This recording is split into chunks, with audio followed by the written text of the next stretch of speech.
Previously on Unscripted. And we are told that Nestea no longer exists. And I'm very fussy with my iced tea because, for example, there are many iced teas out there that I won't drink. Brisk. Don't even say the word. I can't even say the word. You're listening to Unscripted with Skip Sherman and Josh Obadia. Okay, Skip. So today we're going to talk about season 4 of Only Murders in the Building. But before we get to that, two things. First of all, Happy New Year to you and all the listeners. Thank you. Happy New Year to you as well. And second, I'm going to tell you a little story about something that happened to me a few months ago. Have I got a little story for you? Before my dad passed away, I went to visit him at the hospital almost every day for, he was there for 50 consecutive days. And he was moved around from one part of the hospital to a different part of the hospital at a certain point. Towards the end, he was in a room with another patient. Every room had two patients. Because I was there so often, I started to recognize the staff that worked there, not by name, but their faces. So you'd see the same people over and over again, especially if you would go at the same time of day. Anyway, one day I was in my dad's room and there was a staff person attending to the other patient. And then all of a sudden, she remarked out loud, "This room is a mess. It needs to be cleaned." And I actually agreed with her 100%, and I even told her so. I said, "I agree with you. Thank you for noticing." I had noticed that the room was not that clean, but I didn't want to say anything to anyone because I didn't want to ruffle any feathers. Sure. Also, I didn't even know who to tell. So her and I talked about it for, maybe 10 seconds, if that. And then she said to me that she's going to go get someone to clean the room. So anyway, I had nothing to do with this. She left the room. She came back. Anyway, a few minutes later, someone came and cleaned the room. By the way, they didn't do such a great job. But anyway, fast forward to the next day. I'm back at the hospital, and this time I'm with my brother. And my brother is actually in the room talking to my dad, and I'm outside the room. So I can hear what's going on in the room, but no one can see me because I'm outside the room and there's no windows. So I see the guy who cleans, and he's talking to my brother. I think they're speaking French. And he asks my brother, "Was it you who complained about the room not being clean yesterday?" So I'm hearing all this, and again, no one sees me, no one hears me. And my brother is obviously confused because he wasn't even there the day before, so he doesn't know what the guy's talking about. Anyway, the guy eventually leaves the room. He walks out, and I see him, and I go up to him. And I said, "It wasn't my brother who asked to clean the room. I was in the room yesterday with one of your colleagues, one of your coworkers, and it was them who said, 'This room is a mess and needs to be cleaned.' And then they left the room and told somebody. I don't know who they told." Right. Anyway, this guy, he started to get a little annoyed because he figured it was my fault. And so He says something like, "Well, if the room was a mess or you wanted it cleaned, you could have just came and told me yourself."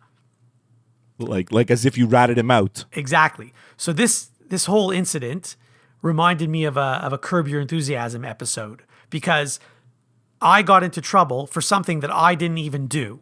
Just like Larry David, sometimes he gets himself into these weird predicaments, and sometimes it's his fault, but sometimes it's not.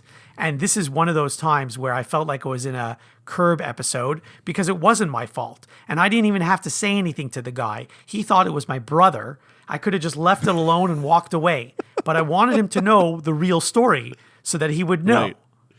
But he didn't believe you. Like, you told him it was your colleague, and he still basically was like, "Why did you complain about me?" Right. You know? He thought it was me. Yes, exactly. Oh, my God.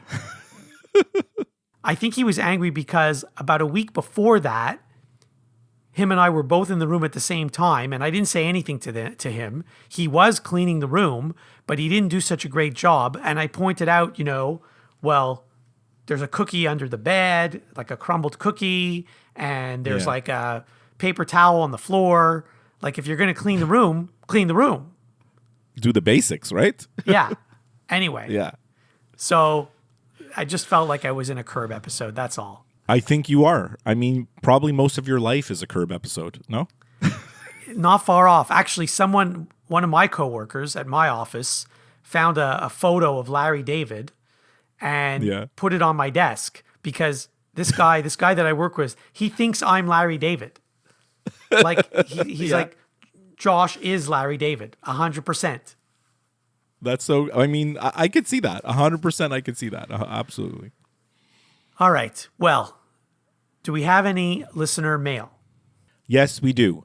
But I just wanted to, before we get to the listener mail, I just wanted to follow up on what we spoke about last episode, which is ages ago, about the whole Nestea in Canada situation, because you're not on TikTok. The funniest thing is that after you brought this to my attention, like I saw a lot of TikToks and Instagram videos about people basically like, save Nestea, hands off our Nestea. Like there's all these militant Nestea people out there that are as stressed as you are about what's going to happen.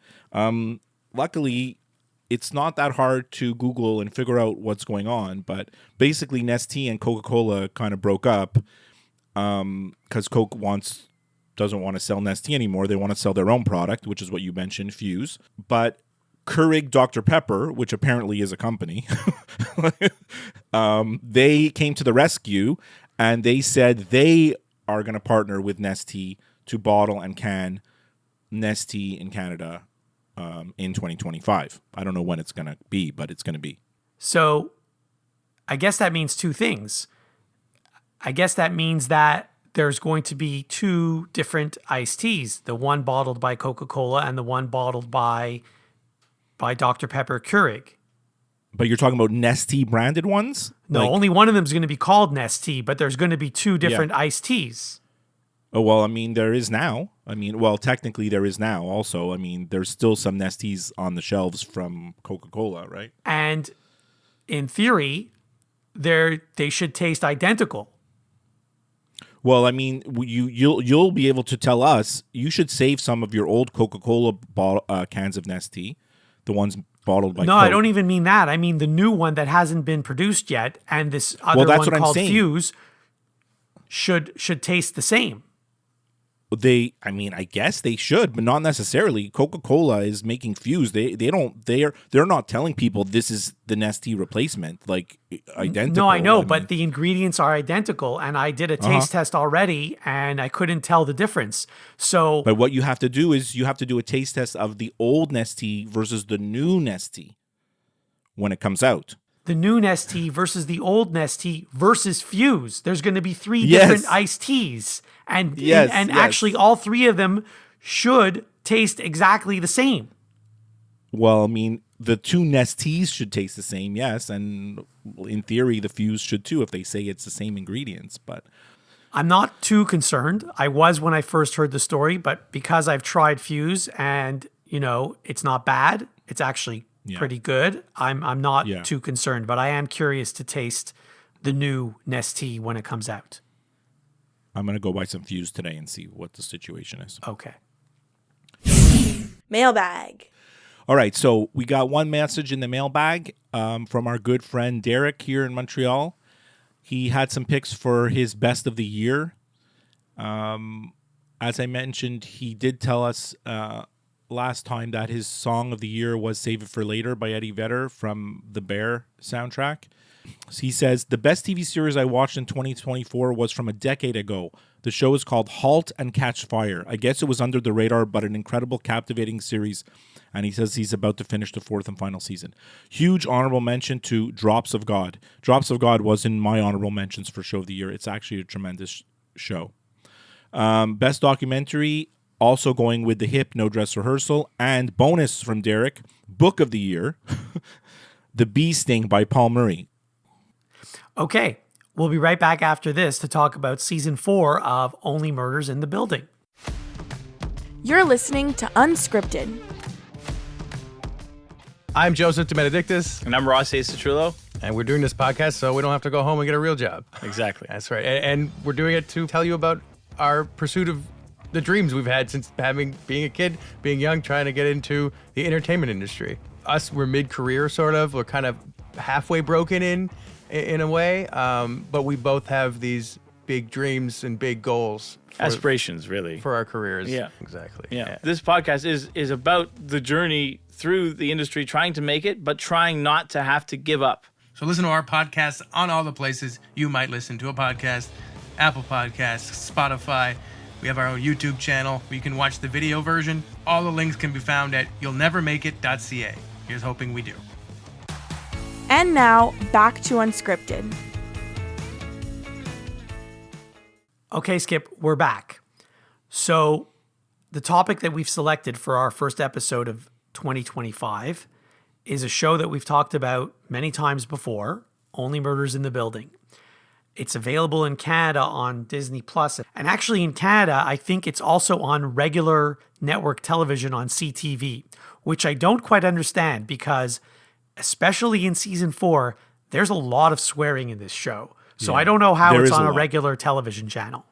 But on the regular TV, they're seasons behind. Like they've only shown season 1 on regular TV so far. Fine, but eventually they're going to get to season 4, and then I don't know what they're going to do. They're going to have to bleep out every other word.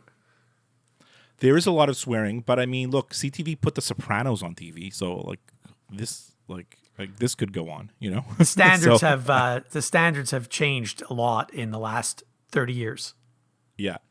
So as you mentioned, Only Murders is one of the shows that we've kind of like once we started kind of reviewing TV shows or seasons of TV shows, this is like the one that we've consistently reviewed. Like we're on to season 4 of Only Murders. It's the first show that we've got to season 4 of a review of. So I like the show, and my overall impression of season 4 is that it was a strong season. I don't think anything will top season 1. I think season 1 was the best of this. But I did like it better than season 3, mainly because like I thought the actual plot was better. Like the whole thing was just better, more well done. And like season 3 was redeemed by like a few strong moments, but like this season was much stronger like throughout, you know? So I did like season 4. Yes, so I agree with you. Season 4 was much better than season 3. Season 3 was actually a little bit annoying. I think that was the season with Death Rattle was the play that they were producing. Death Rattle. Yeah. Yes. The plot was, I didn't like the plot of season 3. It didn't make any sense to me. Season 4 was much better. I don't know if it was better than season 1, like you said. Season 1 is probably always going to be the best season. I read someone's comments about the show last night, and they said they liked it, but they also said, because there is a season 5 happening, they also said that they hope that season 5 is the last season because it's getting a little bit, repetitive. Well, how many murders can happen in one apartment building? Right, exactly. Like we're already on season 5, and then actually some of the seasons is 2 murders. Like this one where we have 2 murders that happen, in this season 4. Isn't like they found out that Dudanoff was we're getting into spoilers immediately. So obviously if you haven't watched season 4, like come back and listen to this episode when you finished. But like they found out that Dudanoff was killed in the boiler room, like in the incinerator, right? Like that wasn't even the murder they were investigating, Right. Right? Yes. So like how many murders could happen in one apartment building? Like for guests, like if you were living in an apartment building and one murder happened in your building. Imagine, okay, we were roommates. We were. I don't have to imagine. We were. Imagine there was a murder in our building. What would happen? Would you still live there? You'd probably live there, but you'd feel weird about it, right? Yeah, I mean, eventually I'd move out, but I don't know if I'd move out right away. But what if there was a second murder, and then a third murder, and then a fourth murder? Yeah, that's mental. Then I'd probably move out right away. Right? Yeah. So the big twist in this season was that they actually it's funny. I love how they incorporate like the podcast world into like this show about a podcast, right? So they want to make a movie about their podcast because I guess it's so successful. So they go to Hollywood. And how did you like the Hollywood actors that were cast as like the as our heroes here? So I'm not like you. I don't read about shows or movies before I watch them. I don't want to know anything Right. about the show until I watch it. I don't even read, there's a little synopsis about every episode. I don't read that before I watch the episode. So My wife gets mad at me when I read the synopsises like of the episode description. So I had no clue that who was going to be in this season. I had no clue. You probably Right. knew way in advance because you probably read about it months ago. I mean, they showed the trailer for the season, and you see Eva Longoria, Zach Galifianakis, Eugene Levy, like they're in the trailer, and it's clearly that they're playing them. So that wasn't a surprise to me. But I guess for you, it was a surprise. It was a surprise. And, I think they picked good actors. The thing that sort of threw me off is that they're playing themselves. There are other people in this season that are playing themselves, like Ron Howard plays himself. John McEnroe plays himself. By the way, that could have been my favorite scene of the whole season, the 10 seconds where John McEnroe's in the show. So Yeah. So then when, and I'm jumping ahead, and as you said, spoilers, I don't know what episode number it is. So when Ron Howard and Oliver finally meet, I know that they actually know each other in real life. And yet, when they're meeting in the show, it's as if they've never met before. Although Ron Howard eventually recognizes Oliver from something they did 10 years earlier or something like that. So it was a little bit weird. That's all. The scene with Ron Howard, I mean, he's in a few, but like Ron Howard at the Chinese restaurant, like when they finally meet up, that is my favorite scene in the whole season. Because the thing is, so Oliver is constantly name dropping. Every single thing that happens, he's like, that reminds me of a story where I was in an elevator with Jacques Gabor. Like he name drops the stupidest things and the stupidest situations, right? So when he says that he ate off-label Chinese spicy soups with Ron Howard at a restaurant, you think he's you're just making it up. Yeah, this is another one of his ridiculous embellished name drops. And then when Ron Howard actually comes in and he sees him and he's like, yes, I've been looking for you. We ate those soups together. No. Like, it's just so like, it's like, I felt so like redeemed for Oliver. It was like, yes. So maybe, but then it starts to get you thinking like, maybe all the weird stories that he tells are true. Like maybe they are all true. Like what's true and what's not true.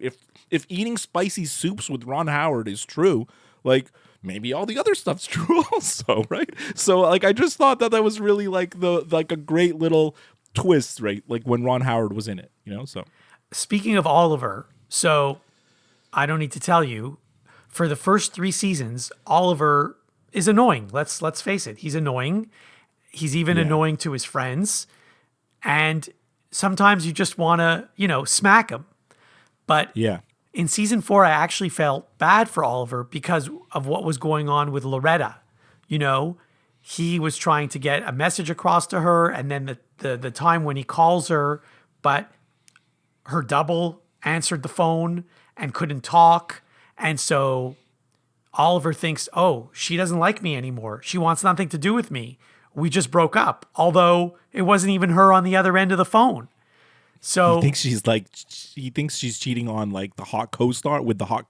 Right, yeah. He creates a fake Instagram account to try to follow her and see what's going on. Oh, that was so funny. And then his fake Instagram account like actually talks to her, right? Like he chats with her. Yes. And then when she finds out that he did that, she gets really annoyed and upset, which, I mean, I probably would too. So I actually found myself feeling bad for Oliver this season, as opposed to all the other seasons where he was just annoying. One of the greatest things I read about this show is that Martin Short and Meryl Streep are now in a relationship in real life. Because they met on the show? I mean, maybe they met before, but like in the production of filming this show, they have connected and apparently have fallen in love. Okay, well, congratulations to them. I think that's kind of funny, no? It's like it's actually like a nice little extra, So back to my initial question: I just thought like Eugene Levy playing Charles Hayden Savage, like I thought that was great. You know, I like that. For sure. And Zach Galifianakis, he's too young, obviously, to be Oliver, but I get it. You know, they want to whatever. But Eva Longoria was just such a weird casting decision by the fake producers and the real producers, right? Like what I'm saying is like the actual producers of Only Murders, like why did they decide to make Eva Longoria like play the Mabel Moore character? But like the fake producers in the show also, why would they want Eva Longoria to play Mabel Moore? It's like I didn't get it twice, you know? But I guess it's fine, you know? It's like you said, she's playing a character. She's playing herself, but I mean, the Eva Longoria that we see in the show is like not a very nice person. You know, she's all about herself and she's kind of selfish and very self-absorbed. And Zach Galifianakis is not a nice person in the show either. You know, he wants nothing to do with Oliver. You know, Oliver wants to try to give him some notes on how to play his character, but Zach wants nothing to do with it. Yeah. I don't know. I thought it was interesting. At the beginning, I was like, I didn't want to see those people. Like when they first were introduced, I think it's maybe even in episode 1. I was like, oh, I don't like any time that the three Hollywood stars were in it. I was like, oh, I was disinterested. But as it went along, I didn't mind them as much, and they got a little bit better. You know, so that was fine for me. You know, So anyway, one thing I noticed this season, it sort of follows in the footsteps of Seinfeld, by moving from its usual New York City location to Los Angeles for the premiere. And then they return to New York City by the end of the episode. Yeah. So that happened in Seinfeld. Another thing that I found interesting, so they managed to get Paul Rudd, the actor, in this season, even though his character died in the previous season. So, and I think, and correct me if I'm wrong, and again, more spoilers here, his character, Paul Rudd's character, is murdered in episode 9, which gives him the distinction of being the only person on the show to have been murdered twice, playing 2 different characters, of course. That's right. He's Glenn Stubbins, the stuntman. That's right. He's actually pretty funny with his Irish accent and everything. He's like quite a maniac. It's hard to do. You know? I mean, it's impressive that he's able to do it. A couple of things, like you mentioned some of the guest stars. So obviously like John McEnroe, Ron Howard, Scott Bakula, there among others. And I already told you like that I love how Ron Howard's seen. But Melissa McCarthy, who plays Charles's sister when they go to Long Island, she's super funny. Like I thought she was great. Like I don't think I could take her for like 10 episodes, but like for the 2 episodes that she was in, I thought she was really good. And also Detective Williams, I forget the name of the actress. You know the name of the actress. Davine Joy Randolph. Exactly. She's only in it very, very little, but she does steal the show whenever she's on screen. Like she's so terrific. And they made this weird story how she's somehow in love with Zach Galifianakis. So when she hears that he's cast in the movie version of their podcast, she's just smitten with him and she's obsessed with him. So I thought that was cool. But hold on. Then there's the part where Zach Galifianakis got shot, and then Detective Williams is like, "How did you let that happen? I told you. You could do whatever you want, but don't let Zach get hurt." And she was so annoyed. She was so mad. And then Jane Lynch, who is the murder victim of the season, who they're trying to figure out who killed Saz. She's actually still in the show because there's tons and tons of flashbacks. And actually the flashbacks are an important part of how they've, you know, in the clues that we get to like who is the murderer. I don't love Jane Lynch's character as Saz in the other seasons. I found her super annoying, but like she's pretty good in her role here. You know, when she's training her new potential stunt person. You know, like I thought it was really good. She's so passionate about like being a stunt woman. You know, like it's actually kind of great. And then Molly Shannon is also in the show. She plays Beth Mellon, you know, the Hollywood producer. I mean, all that stuff about Beth Mellon, and then I'm holding up the air quotes here, the brother sisters. That was confusing the first time I heard it. That's just the show poking fun at themselves. You know, that's Hollywood making fun of Hollywood about how stupid Hollywood is. And then only in Hollywood could you have the brother sisters as the producers and the writers, and Beth Mellon, this ridiculous caricature of a Hollywood producer who's, you know, clueless about basically anything and only just wants to get her show on the air, you know, or her movie made.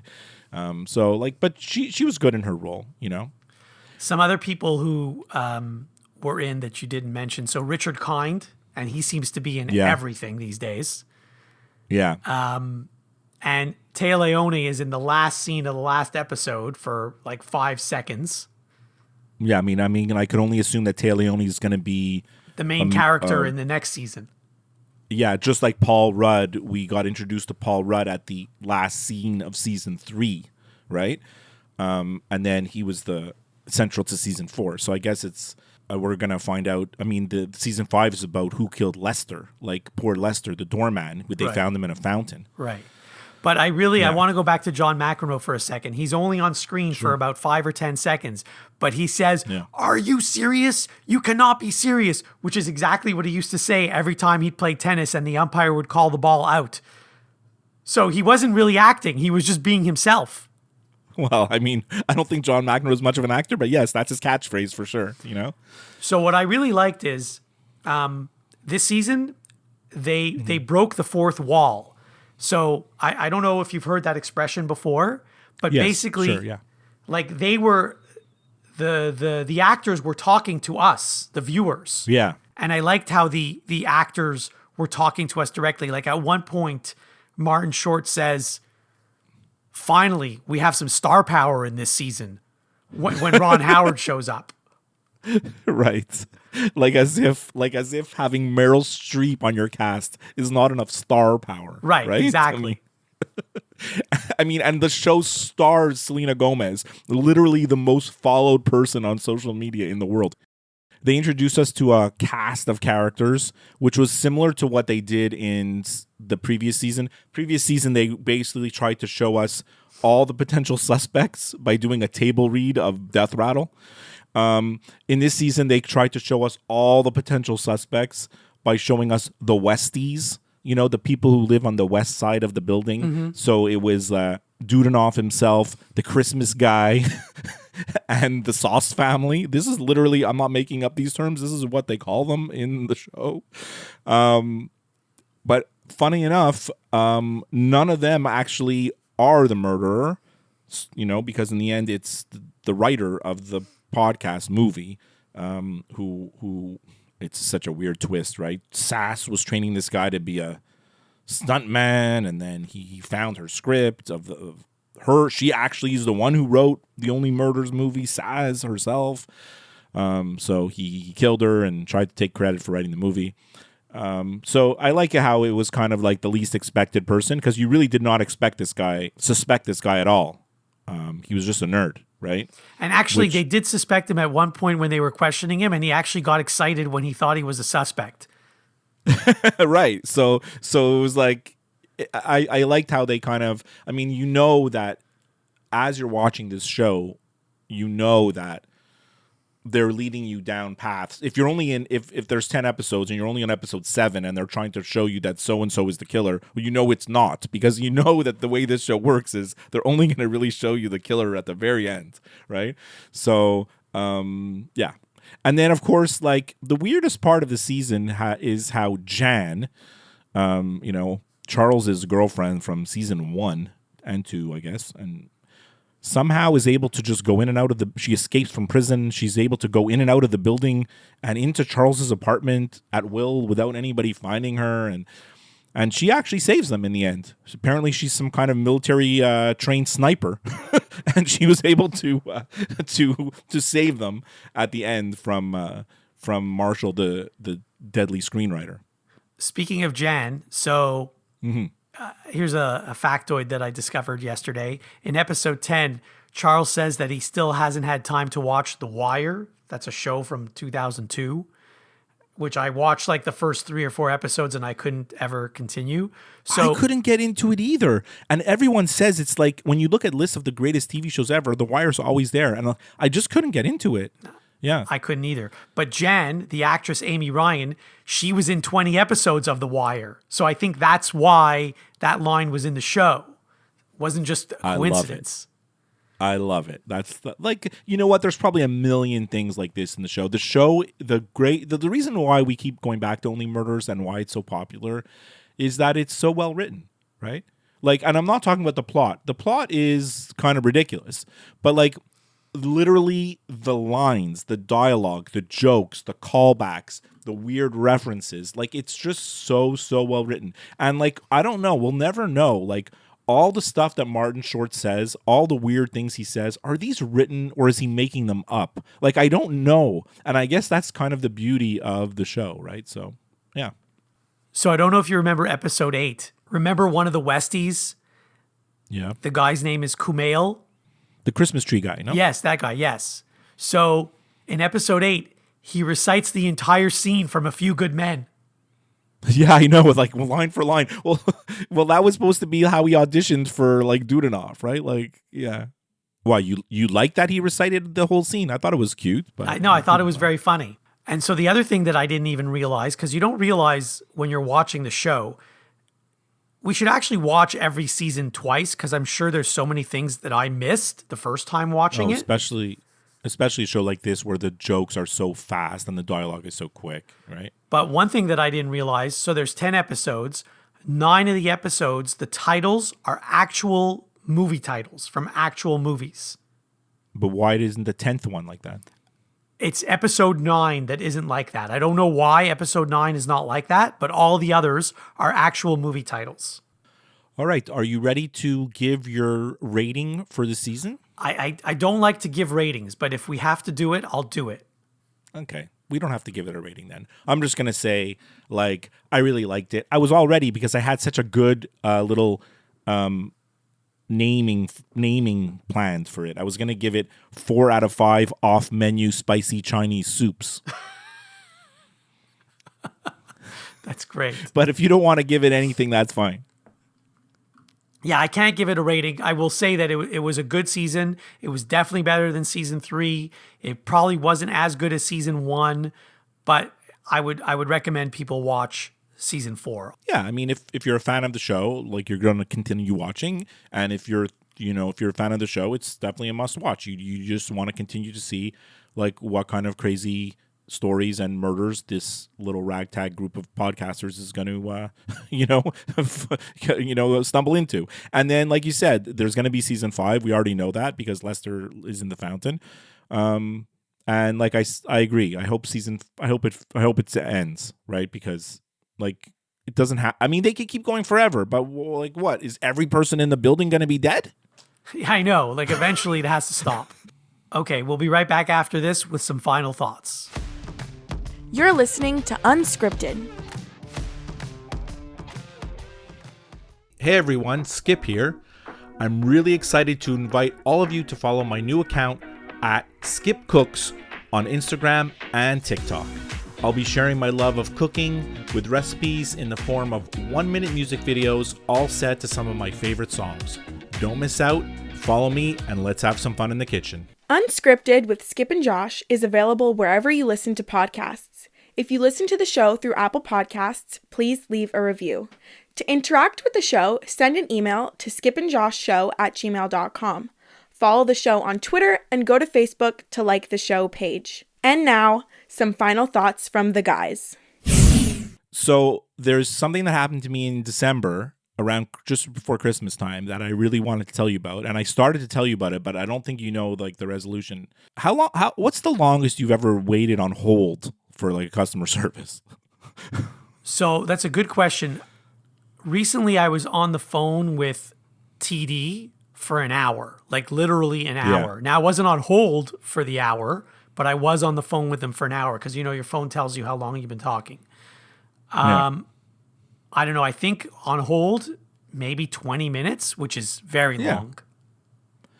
So this is what happened to me. I can't wait to hear this.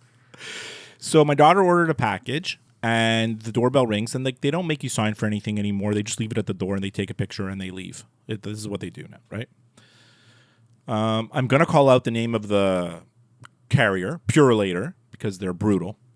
So Purelator delivers this package, and we open the door, and the package is there, and my daughter's expecting something. So like, I mean, the packages come every day at my house, so it's not a surprise, right?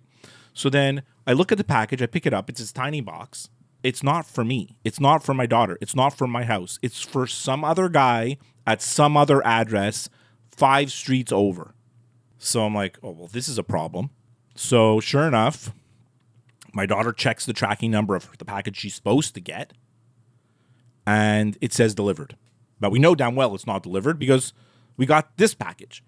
I checked the tracking number for this package, and it says it says like an error code, like address information required. Like there's a bad address on this package. Now, there's not a bad address on this package. There's a perfectly good address on this package. It's just not my house, right? Like, okay, so I'm like, okay, how do I explain this to Purelator now? Like, this is going to get complicated. So I start off by trying to go on the website, and they recommend you go on the chat, and then it's a chat bot, and then a chat bot can't solve this scenario. So I have to call. I call them, and right away it's like they tell you on the hold message, there's a 45-minute wait. 45 minutes is insane. Like they tell you that on the message, it's a 45-minute wait. Do you have the option to put in your phone number and get a call back? Because sometimes that's an option. They do, but I didn't trust it. So I started waiting on hold, and I'm just waiting on hold, and my phone is next to me, and the speaker's up, and I'm just doing other stuff. I'm just doing other stuff while I'm on hold. I figure, whatever. It's if I'm doing other stuff, I could just let the phone sit there and be on hold. When I hit the 1 hour mark, When I hit the 1 hour mark. Yeah, I'm starting to get a little bit antsy. A little bit? Yeah, so I start to live tweet my experience. So if anybody wants to go to our Twitter account, they can see the play-by-play of my situation. I'm not going to get into everything I tweeted because I was like weird stuff. Once I got to 1 hour, I'm like, I'm not hanging up under any circumstances. I'm seeing this through. I don't care if I'm on hold for 8 hours. I am staying on this call. That's insane dedication. 2 hours and 56 minutes was the time. At 2 hours... So 3 hours, basically. 3 hours, someone picks up the phone. And then I explained to the person what happened, exactly how I explained it to you. And the solution she proposes to me is ridiculous. Like, ridiculous. I'm extremely skeptical. But Did she like, tell what am you I supposed to say? to take the package and drive over a few streets and deliver it yourself? No, she said, we're going to send a driver to your house to pick up the package. I said, okay, that's very nice. But what about my package? How am I going to get that? And she's like, oh, when the driver comes to pick up your package, he'll be able to give you your package. No, he won't. That's exactly what I said. I was like, how do you know that this driver that's coming to get my package that's coming to get this one has my package in his truck, especially when I've just told you that it says it's delivered. Right? Like what are you talking about? Your package is not on any truck. You know, they grounded me down by making me wait for 3 hours that I was just in a coma.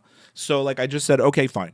So she goes, I'm going to transfer you to another department who's going to take care of this. Were you being fed during these 3 hours?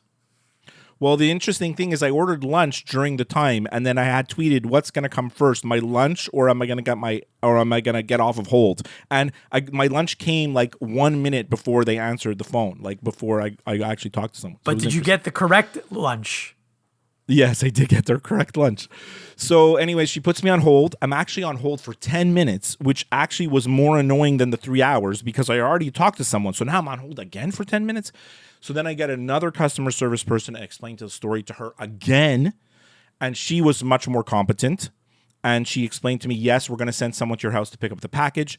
But no, obviously the driver's not going to have your package. We're going to do an investigation onto your package to see what happened to it.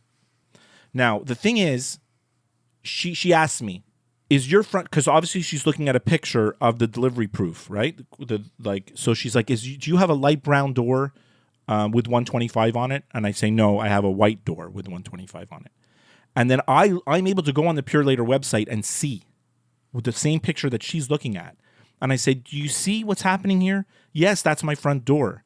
Except the package he's holding in his hand is not the right package. You could see the tracking number written on it and everything. You know? So she's like, okay, well, we're going to do an investigation to see what happened to your package. Now, that sounds all well and good. So this is like middle of the day, on whatever day it was.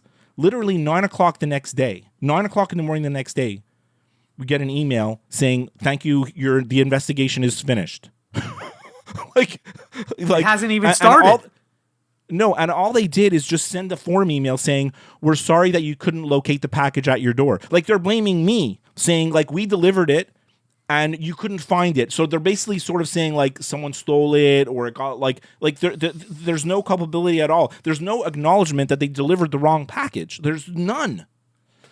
So the investigation is just useless. They're just saying, sorry, we lost sorry, you couldn't find it.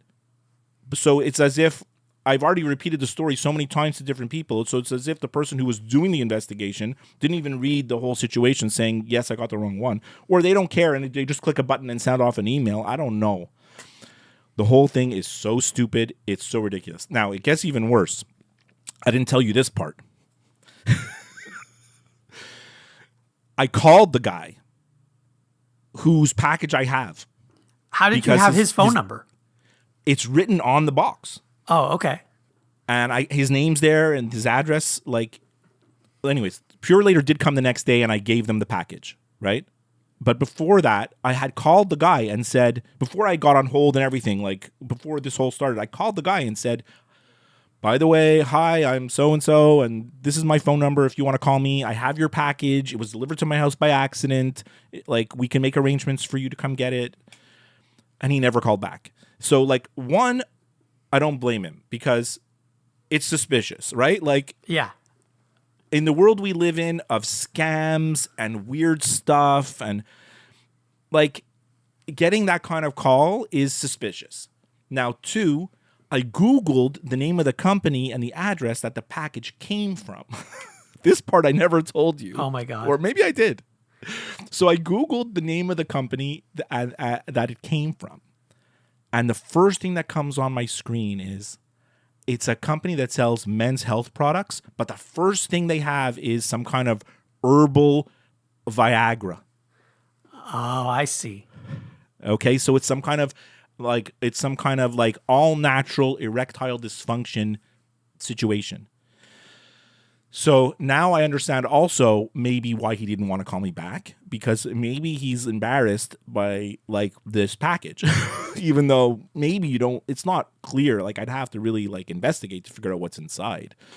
Now the worst part about that is literally 5 minutes later, as soon as I go on Facebook, what do I have? An ad for this company. Because you had looked up the company on your phone, so your phone knows now. Exactly. Because I Googled this company, now I have ads for this company. But the interesting thing is the ad that I got wasn't for erectile dysfunction. It was for Ozempic. Yeah, they probably make a lot of different drugs.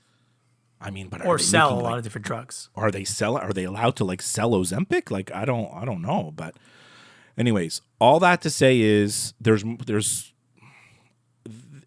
we contacted the company that sent it and they resolved the situation. Not Pure Later, the actual seller of the thing that we ordered. It was clothing. So that's all done. That was even more annoying because I contacted them and they're like, I told them the whole story and they're like, there's nothing we can do. We have to wait 72 hours after the package is delivered before we can do anything. We need to give you 72 hours to receive it. I'm like, I just told you that it says it's delivered and the wrong package was delivered. I'm not getting this package. There's nothing's going to change. I said, then to be clear, I said, when is the next time I'm able to contact you to start over with this when the 72 hours will be completed? And she tells me the date. And I'm like, that's tomorrow. So you're saying between 4 o'clock today and 9 o'clock tomorrow is the whole thing why you can't help me right now? I have to start over tomorrow. She's like, yes. I said, thank you very much. So did you call back the next day? I did it all via the chat system, and everything got resolved. But So hold on, the chat is not a bot; it's a human. and you it starts with a bot, but if you want to get a human, you can get a human. This is with this company. This is not with everybody. All that being said, all that to say is never use Purelator ever again in your life. I would put like Vegas odds, and I don't think there's any way for me to know unless I wrote down the number. That guy's never getting that package. Probably not. The driver I got that came to get it, he's going to throw it in the truck. He's going to bring it back to the sorting center. Who the hell knows what's going to happen to that thing, you know? Yeah. I think they have like a warehouse where all the undelivered packages go, and eventually I think they maybe just sell them. Well, I used to work at UPS, as you know. And we had, UPS has a room called I forget what it was called. Overstock or... Anyways, there was a big room where all the lost packages go. And it was full of... This is in the 90s, right? So it was full of tires. People ship tires, like a tire, with not in a box, just with a sticker on it. And then when the sticker falls off, what do you think happens? Like, it's just full of all kinds of stuff that is undeliverable, you know? It was quite an interesting room. That room was always so fascinating to me. And one time I was able to help a customer find his package by contacting the person in that room and giving the description of it. And he's like, yeah, I think we have that here. I don't remember what it was. And it was like the biggest triumph ever of customer service. You know, they wanted to give me a trophy and raise me up and lift me up in the air on their hands, you know, like in a football game, for finding this guy's package by going that route. It was like a miracle, you know. There is no more customer service in this world. All right, Josh, great episode. Only Murders season 4. I still highly recommend it to anybody. And hopefully we'll do, when season 5 comes out, probably, I don't know when, we'll do an episode on that. Great talking to you this week. Okay, Happy New Year and have a great week.